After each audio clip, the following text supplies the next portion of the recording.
All my friends out there in YouTube land, it's Good Buddy Philtastic here. Welcome back. We're talking Condrey, Prayer for the Dying, but nothing we've talked about before. Instead, we're in the kitchen making a Condrey cupcake. If you've read Condrey Zero, then you know what I'm talking about.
So my wife is a genius. She saw me struggling to fill the cupcake papers with the spoon. She said, no, use this. Soup ladle. Perfect measurement, easy to use, no mess, and I could throw it right in the dishwasher. The real question is she a genius for suggesting this, or am I an even bigger genius for marrying her?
You're probably saying to yourself right now, why Condrey?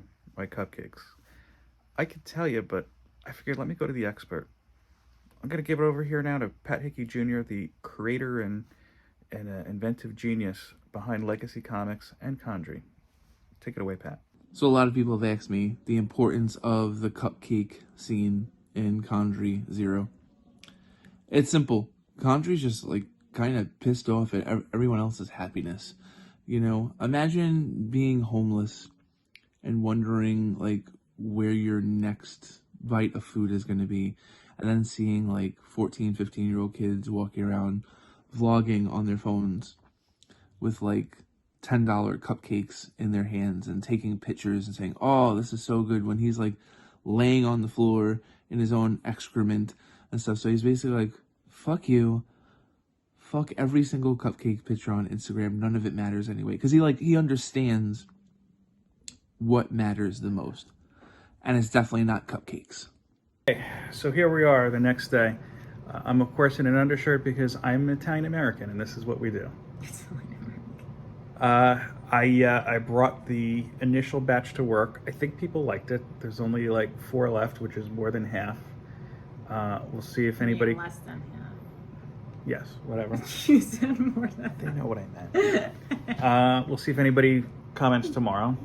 But I have the 2 toughest critics here, the 2 critics whose opinion matters the most. My beautiful wife, say hi. Hi. And my little guy, want to say hi? Say hi. No, hi. Okay. So I didn't put the strawberries on this one or the powdered sugar. We're just going to give it a shot. He's willing to try it. Can I take this out of the way so it doesn't make a mess? Okay, good. So let's go ahead and give it a shot.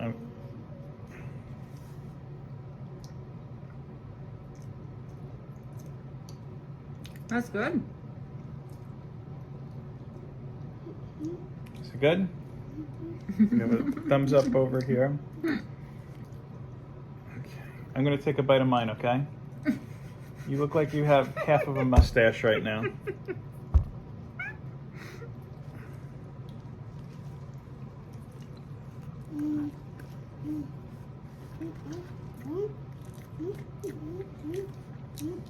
Not bad. Mm-hmm. It kind of reminds me of the Drake's cupcakes, but without cream in it. I don't know what you're talking about. Chocolate cupcakes with a little cream inside and had a white swirl. Mm. You can't have any. You're too young. Mm-hmm. I was a little bit nervous. Excuse me. I was a little bit nervous because I had forgotten a key ingredient that I really like. And I didn't know until after I took the first batch out of the stove. My wife said, "Oh, did you put vanilla in?" There's supposed to be a little bit of vanilla, so it works without vanilla. Mm-hmm. As I said too. So overall, very pleased. It's very tasty. Kind of tastes like a brownie, right? It has like that taste. I think because it's dense. But it's not dense though. Like the batter wasn't dense. Yeah, it was very liquidy, but the cake itself is heavy. Like you feel it's got some heft well, to it. Because the ingredients kind of, And I so also liquid. realized I went to the pains of making a sugar-free cake to throw whatever the frosting is on it. That's just like a bag of sugar. Right. So it's about balance, as Thanos would say. So Do you like it, Matt? overall, I Look at think, his mouth. yeah, I can't show you his face. Excuse me, She's left out. girl. I can't show you his face, but it's pretty hilarious right now. He has basically a chocolate goatee at this point. Is it good? It's good. He's like eyeing it the whole time. That milk is going to be so much better, huh? So, yeah, no, I think this was an overall success. You got a little bit right there, honey. Yeah, I know. I'm gonna wait. I would say this recipe is so good. I don't even think Condrey would mind these cupcakes, but I'd have to ask Pat for that. He's the Condrey expert, of course. But look, Cooking with Comics, another installment. These don't always get the most views, but you know what? I think they're pretty entertaining, and you know what? These are pretty tasty. They're really tasty. So, I'm surprised. Yeah, I would even say if you want to only make one Cooking with Comics recipe, this is the one to do. And look, I took the lazy way out as far as the frosting goes, because that's how I based it. Is that how I was many even ingredients? thinking, like, did you have to do this in the cupcake form? You can even do it in a cake batter too. You're missing the Now point. I understand, but like you can even like do this as a cake. Yeah, you could make a cake, but that's Wow. not the point of I know. why we did this. Yeah. But anyway, that's all we have. Hashtag cupcake. entry in the Road to 1K giveaway. And if you haven't already, legacycomics.com. Get your copy of my first go as an artist published in a comic. I think those words make sense the way I had them. With CONDREY, A Prayer for the Dying. Oh my God. And while you're there, hey, look, there's plenty of other things you can get. You can read up on CONDREY if you didn't understand the context of this whole cupcake thing. Hopefully in post I go back and explain that well. Or even any issues of the job, especially the job dark matches, which with every purchase, a small donation goes to Comics Curing Cancer. Thanks again for checking us out. I'm sorry. Do you have anything you want to say? What would you like to say? Mm-hmm. Okay. Do you have anything you want to say? Honey, anything to add? Thank you for watching. Peace, love, and comics. Take care. Say bye-bye. No, bye-bye.